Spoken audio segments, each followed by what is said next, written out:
How YouTube algorithm loves your video. सवाल तो बहुत सिंपल है बट इसका जवाब बहुत ही ज़्यादा कॉम्प्लिकेटेड।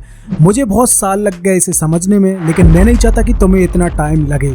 तो आप अपनी वीडियो को किस तरीके से यूट्यूब एल्गोरिथम के अकॉर्डिंग फिट कर सकते हो ताकि आपकी वीडियो जल्दी से जल्दी वायरल हो सके।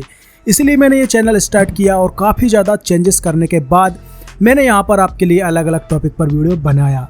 तो इस वीडियो में आपको सिंपल 3 स्टेप्स में बताऊंगा कि किस तरीके से आपको यहाँ पर कुछ अपने कंटेंट में चेंज करने हैं और यूट्यूब एल्गोरिथम आपकी वीडियो को लव करने लगेगा। स्टेप नंबर 1 जितना सिंपल है, स्टेप नंबर 3 उतना ही ज़्यादा कॉम्प्लिकेटेड। तो स्टार्ट करते हैं स्टेप नंबर 1 से। Make videos for your audience. बहुत सिंपल है, make videos for your audience.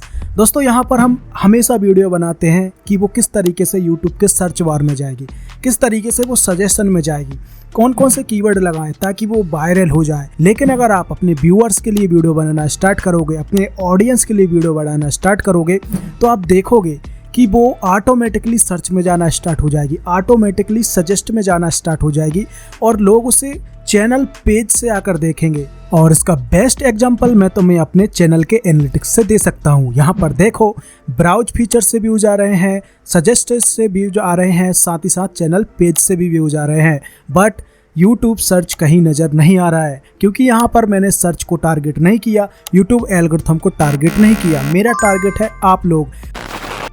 Now point number 2, improve your weak point and hide your weak point. आपको देखना है कि आपके कंटेंट में वीकनेस क्या है, इसी के साथ आपके अंदर वीकनेस क्या है। आपको उसे या तो इम्प्रूव कर लेना है या उसे अपने कंटेंट के थ्रू हाइड कर लेना है। जैसे कि मैं अपने एग्जांपल के थ्रू आपको बताता हूँ। मैं जब अपने लिए वीडियो बना रहा था तो मैंने देखा कि मैं एडिटिंग में भी काफ़ी ज़्यादा काम कर रहा हूँ और वो इम्प्रूव हो रही है, लेकिन मेरी जो वॉइस है वो अच्छे माइक होते हुए भी मैं उसे अच्छी तरीके से इम्प्रूव नहीं कर पा रहा हूँ। तो इसके लिए मैंने यहाँ पर उसके थोड़ी एडिटिंग पर काम किया। साथ ही साथ यहाँ पर मेरा जो स्टोरी टेलिंग है बहुत ज़्यादा ख़राब है और मैंने इस पर लगातार काम किया है। आप मेरी फर्स्ट वीडियो देखोगे और मेरी आप लास्ट वीडियो देखोगे तो आपको हर एक वीडियो में मेरी वॉइस में अलग अलग चेंजेस नज़र आएंगे और आप लोगों को भी अपनी वीकनेस पर काम करना है।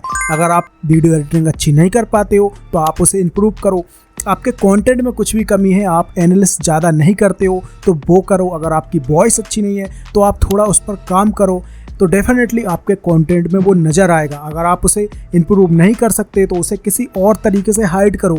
तो इस तरीके से दोस्तों आप लोग अपने कंटेंट में इम्प्रूवमेंट करोगे तो लोग उसे डेफिनेटली पसंद भी करेंगे। Now last and final most important step, find something unique for your audience. ये बहुत ही ज़्यादा ज़रूरी भी है अगर आप लॉन्ग टाइम यूट्यूबर बनना चाहते हो, सक्सेसफुल यूट्यूबर बनना चाहते हो। भले ही आज आपको कोई सपोर्ट नहीं कर रहा है, लेकिन आप चाहते हो कि फ्यूचर में आप एक बड़े यूट्यूबर बनो, तो आपको अपनी ऑडियंस के लिए कुछ ना कुछ यूनिक करते रहना है। मैं ये नहीं कहता कि आप अपनी फर्स्ट वीडियो से ही कुछ यूनिक करो, आप लोग ट्राई तो करो। एक ना एक दिन आपके माइंड में ऐसा यूनिक आइडिया आएगा जो आपके कंटेंट को सबसे अलग बना देगा। लोगों को क्या पसंद आ जाए कोई कुछ नहीं कह सकता। हमेशा लोगों को कुछ ऐसा पसंद आ जाता है जो हम सोचते हैं कि इसे लोग कुछ कोई भी पसंद नहीं करेगा, लेकिन लोग उसी को पसंद करते हैं, उसी तरीके का कंटेंट फाइंड करते हैं। उम्मीद करता हूँ कि ये स्टेप्स आपको पसंद आई होंगी और ये वीडियो भी पसंद आया होगा।